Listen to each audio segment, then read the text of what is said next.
Hello! I'm back. New space. Ignore the mess. We're in the process of moving and unpacking and everything. Today we're going to talk about Will Rogers, cowboy, philosopher, genius, comedian, and terribly, horribly, heartbreakingly pretty much forgotten, right? So we're going to do him a little service and we're going to remember him. Now, before we get into Will Rogers, we really need to talk about Mark Twain. How do you know who Mark Twain is? Odds are, if you're familiar with Mark Twain, you're familiar with Huckleberry Finn and Tom Sawyer, right? Maybe you've heard of his travelogues, maybe you've heard of his pithy one-liners. Mark Twain was an incredible novelist. Hemingway actually said that Huck Finn was the best American novel, except for the ending, which he hated. He wanted to say that it was the best novel ever written in America if you just cut out that last 50 pages, which I find very charming and very Hemingway.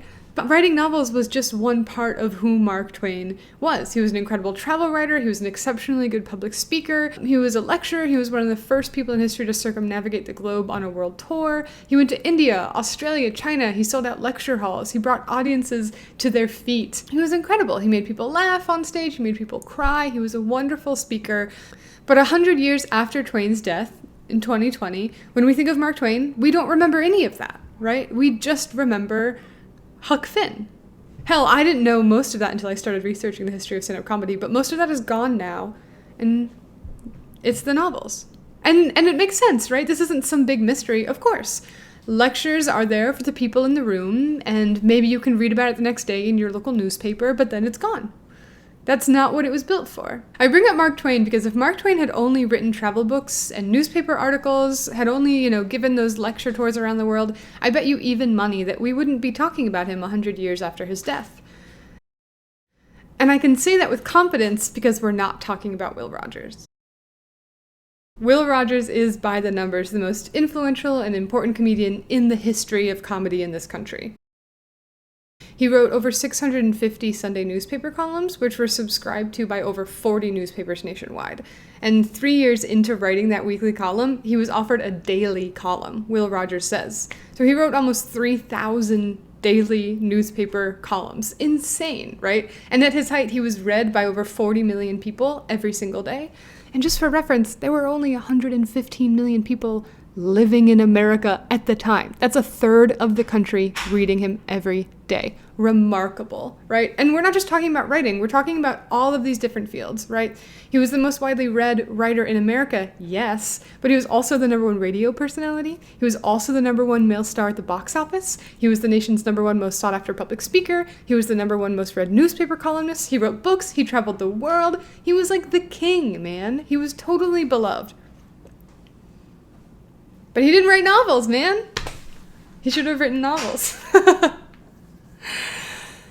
And we'll get to that. But in order to do our due diligence, let's talk about who he was, where he came from, and how he got to be this massive, and what we can do about his legacy, because he deserves more of a legacy. Well, everybody knew who Will Rogers was, and everybody knew what he just said the day before.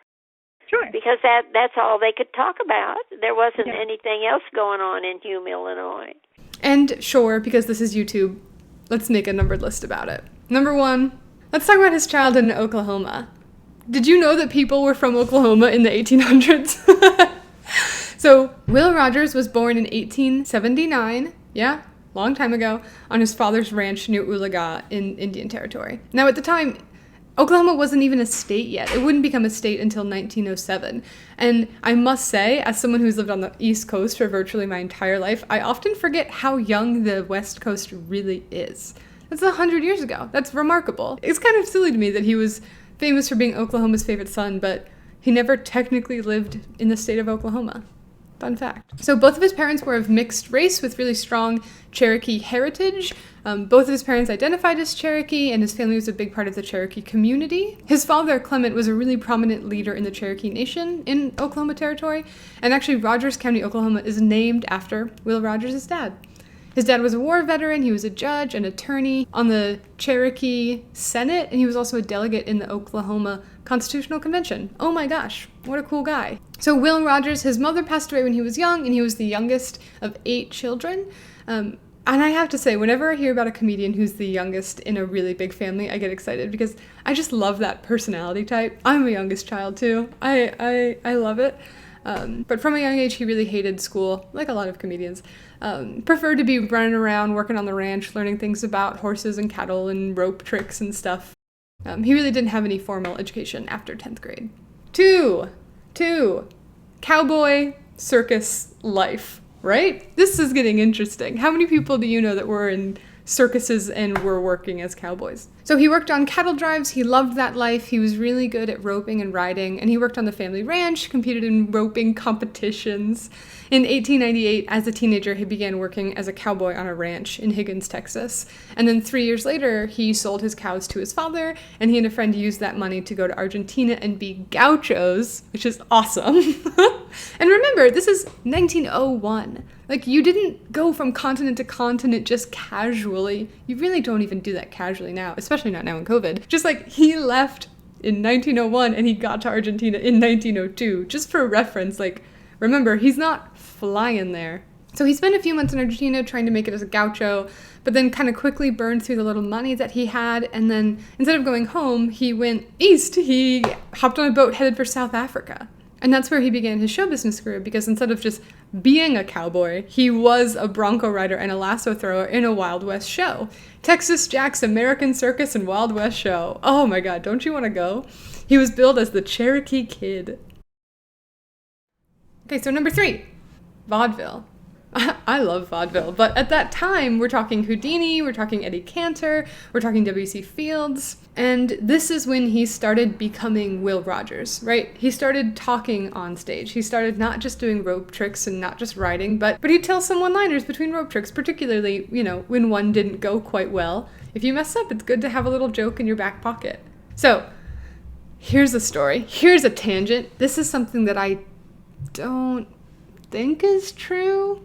As the story goes, Will Rogers was performing at a Wild West show in Madison Square Garden in April of 1905, right? He was roping steer in the garden, and a steer got loose and was charging into the audience, and hero Will Rogers ropes the steer, saves the audience, everyone loses their mind, and that's the beginning of how he got to be really famous, because everyone was like, oh my God, you're a hero. This is like New Yorkers going to a show at Madison Square Garden. They don't know anything about cowboys. Like, this is all this great Americana myth-making to them. Either way, around that time, he was getting a lot of media attention, and he was signed to perform at a rooftop show called the Victoria Rooftop. He spent the next 10 years there, and he worked roughly 50 weeks a year at the rooftop show and at other venues throughout New York. By this time, he had really refined his act. Like, he had monologues on the news of the day that kind of followed a similar routine every night. Sort of like a modern late-night talk show. Those writers for those shows read the news, pay attention to what's going on, and make jokes about it. It's topical, and that's what Will Rogers did. He read the papers, and he found things to make fun of, because there's always things to make fun of in the newspaper. Now, folks, all I know is what I read in the papers. And then in 1915, he began working at another rooftop called the Midnight Frolic, which was a show produced by the great Florence Ziegfeld. If you know anything about vaudeville, I'm sure you know about Florence Ziegfeld. And think about it, this was a show that often had repeat customers, which forced him to always have fresh material. You gotta have fresh material if there's people in those seats that have been in those seats the night before. There was a great quip where he talks about this time, and he said that he would go out and entertain the audience while the chorus girls changed from nothing to nothing, which I like. And then, as he got more popular, he graduated to appearing in the Follies in the theater below. Not just on the rooftop, but down into the theater. People came to see him twirl a lasso and perform rope tricks, of course, but the Western wit and the humor, that's what made him a success. He had that casual, off-the-cuff, down-home style, and that was really at the center of his career. He began to perform in the capacity of the humorist and of the MC, and most comedy historians will say that the MC, the vaudeville MC, really was the OG stand-up comedian. There's a moment on one of his recordings where he starts with, "Did I ever tell you?" Super informal. Did I ever tell you? I don't know whether I did or not. Did I ever tell you about the first time I ever had any stuff in that daily? That's the kind of stuff that I love. I really do. He was frequently referred to as the voice of the common man. That's sort of the role that he filled. A mother is the only thing that is so constituted that they possess eternal love. Under any and all circumstances, no matter how you treat them, you still have their love. I was telling that to my wife today. I said, you know, Betty, I says, a mother and a dog is the only two things that has eternal love. That no matter how you treat them, and my wife made me cut the dog out, said it didn't. Well, it didn't sound very good, and it might sound disrespectful to a mother, but I certainly didn't mean it that way, but it was the only thing there really is. You know what I mean? He was a real populist. He was known for gently ribbing people. He wasn't scared of speaking up against tyranny, but he was really in his own way. I mean, you can't have a third of the population love you without knowing how to play to both sides. Like, he was definitely a Democrat, but he had Republicans who loved him because he knew how to handle that. Dad was a Republican, Mom was a Democrat, and they both adored him. So, you know, he had friends on all sides of the aisle.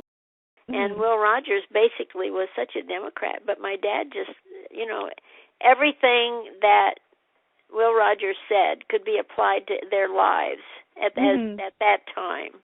Number 4. Hollywood! Hollywood comes a-callin'. So Will Rogers made his first silent film in 1918, and then in 1919 he signed a contract with Goldwyn Studios. He had a 3-year contract with Goldwyn that was about triple the average Broadway star salary, and he moved west. He bought a little ranch in the Pacific Palisades and set up his own production company, L.A. Boy. Oh, and in 1925, he traveled all over the country on a lecture tour. Remind you of anyone? And the following year, he became the first comedian to ever play Carnegie Hall, which is so cool. And he also became the honorary mayor of Beverly Hills, which I love. So, you know, he did pretty well in silent films, but his real skill was as a commentator, right? Which you can't do in silent films, obviously. So he didn't really become a true star until the advent of talkies in 1929. He then signed a contract with Fox to make 20 talkies. Can you imagine someone signing a 20-picture deal nowadays? Wild. He went off and he made a bunch of movies, and within a couple years, he was the highest paid film star in Hollywood, and he was the number 2 box office draw. Do you know who number 1 was? Shirley Temple. So we've been talking a lot about his performing. Let's go back and talk about his writing. He was writing a crazy amount at the time. The New York Times syndicated his weekly newspaper column from 1922 to 1935, and as I mentioned before, his weekly column then became a daily column, which at its peak, 40 million readers. Sure. And if you had to sit at the table every Sunday with my grandpa, you knew everything Will Rogers had said during the week. Seriously. Yeah. Oh, and radio. Number 6. Let's talk about radio. From 1929 to 1935, he hosted a weekly half-hour radio show. Oh my God, this man was truly conquering every medium. He was pretty prone to, meandering, so his radio show is really cute and silly. There's this fun detail that he was often kind of caught off guard when his half an hour was up, and sometimes was even cut off in mid-sentence. So he made this little system for himself where he used an alarm clock to time when he would be running out of time, and then the ringing bell of the alarm clock became the sign that the show was over, and people referred to the show as Will Rogers and his famous alarm clock, which I just find very charming. Lunch is here, hold on. Oh, and modern comedians will love this. He had a contract on his radio show stipulating that no sponsor could or would censor him or his broadcast in any way, which is awesome. The radio, I told you, my grandfather had it in the dining room. And every night he turned on the radio and he listened to Gabriel Heater, and then he went to hear what Will Rogers had to say. And then that was the topic of conversation for the next week. 7, political life. We know there should be no war. We know that old people, maybe they should get $200 a month or maybe more. We know that everybody should share the wealth. We know that all these things, we know them all in our own heart, but I don't know, we just ain't going to do them, that's all. H.L. Mencken actually called Will Rogers the most dangerous writer alive today, and in 1930, an unnamed Washington statesman told American Magazine that you could never have another war in this country unless Will Rogers is for it. Basically, he had just such sway on the American people. FDR wrote him multiple times asking for his support, which is incredible.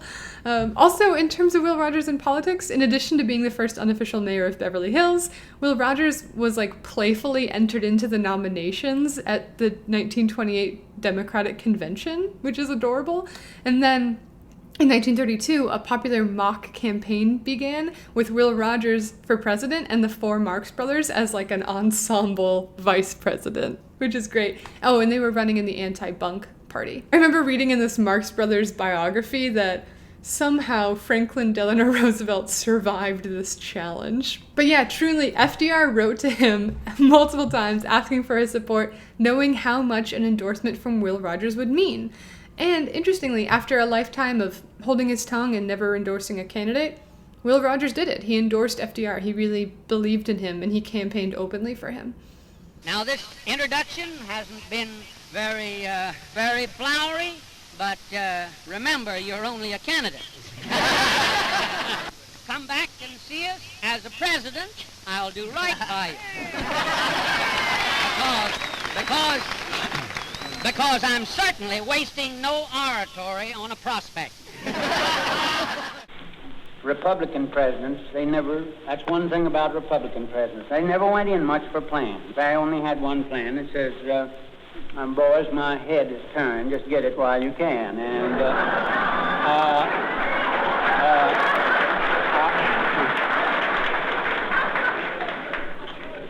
Speaking of Will Rogers in politics, the term trickle-down economics actually gained popularity because of a Will Rogers quote. The money was all appropriated for the top in the hopes that it would trickle down to the needy. Mr. Hoover was an engineer. He knew that water trickled down. Put it uphill and let it go and it will reach the driest little spot, but he didn't know that money trickled up. Give it to the people at the bottom and the people at the top will have it before night anyhow, but it will at least have passed through the poor fella's hands. They saved the big banks, but the little ones went up the flue. it wasn't the working class that brought this condition on at all. It was the big boys themselves who thought that this financial drunk we were going through was going to last forever. They over-merged and over-capitalized and over everything else. That's the fix that we're in now.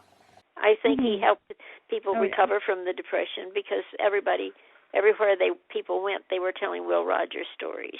We must have some 80 or 90,000 people here tonight. That's the most people that ever paid to see a politician. Now, wait a minute. I must get back from these political parties and get back to civilization, for there's nothing in common between politics and civilization. Number 8, the album. Now, I have this vinyl of Will Rogers. You might say to yourself, how do you have this vinyl of Will Rogers? Well, this vinyl, it came out in 1960, but it was recorded from his radio show recordings in the 30s, primarily 1935.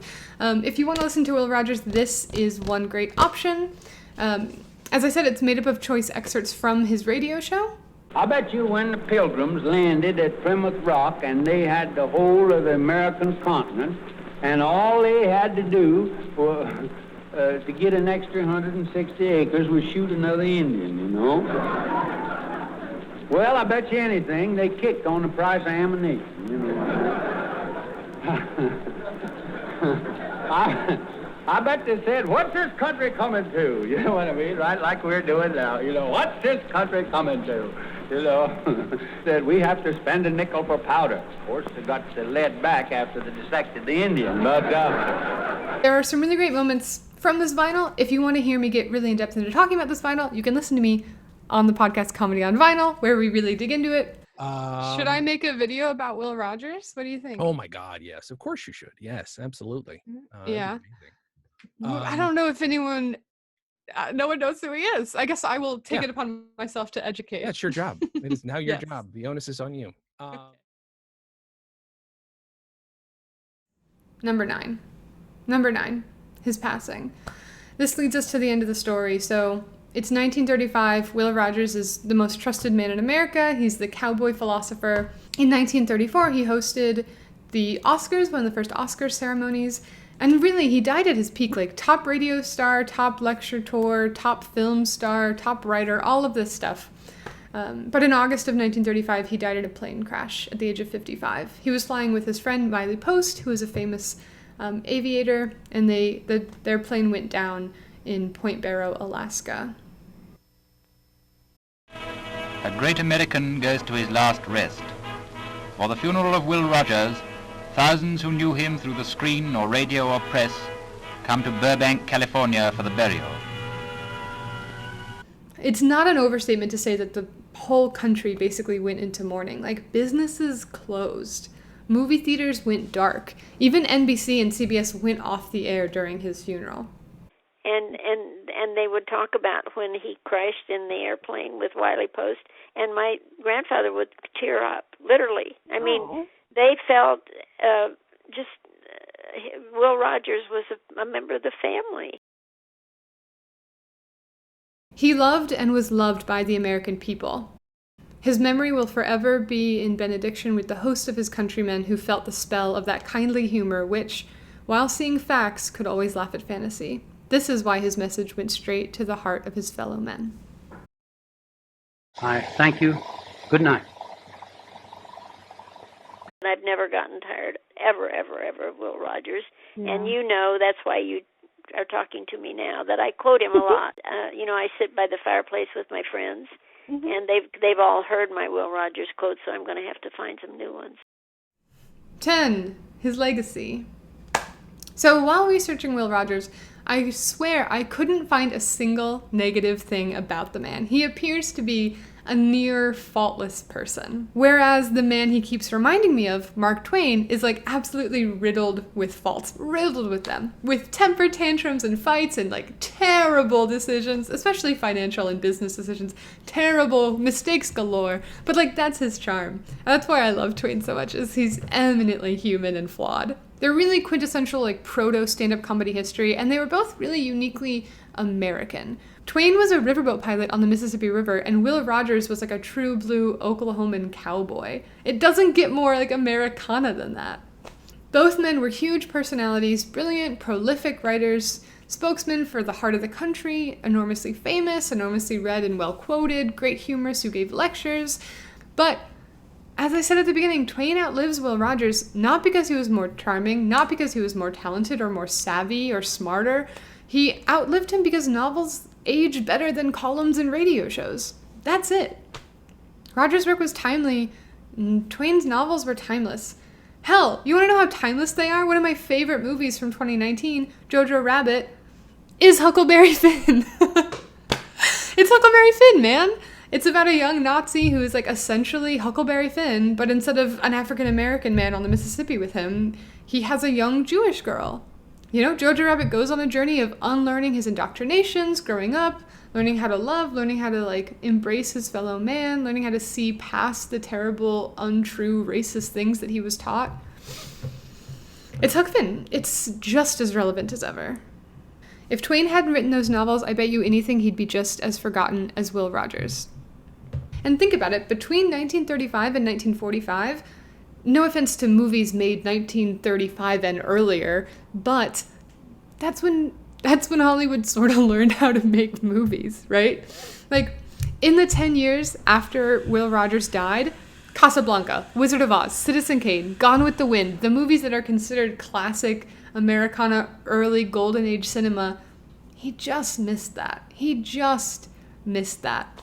He had that 20-picture deal. I'm positive that he would have had some amazing vehicles, some amazing movies that would highlight his skill and his heart and his genius, and they would have been just like lodged in the canon, and we would have grown up loving him. But I suppose the fact that he's not immortal doesn't take away from everything he did. I mean, he made people laugh during the Great Depression. That's beautiful, and just because people don't know who he is now doesn't detract from that. He meant so much to this country. And when I listen to Will Rogers, I allow myself to be reminded of what it's like to believe that the person holding the microphone really does want what's best for the people. Truly, man. He made people feel safe and loved and like warm during a really particularly terrible part of American history. And as someone living through a particularly terrible part of American history, it's nice to see. So go listen to Will Rogers. Go listen to comedians who make you feel warm, because it's important. And if you're a comedian, go make stuff that'll make people feel warm. It's important. Thank you for coming to my talk. Thanks for watching. Like, comment, subscribe, all that stuff that I hate to say. Support me on Patreon if you'd like, so I can make really cool new videos for y'all. And comment down below something in comedy that has made you happy during this time. Okay, stay sane.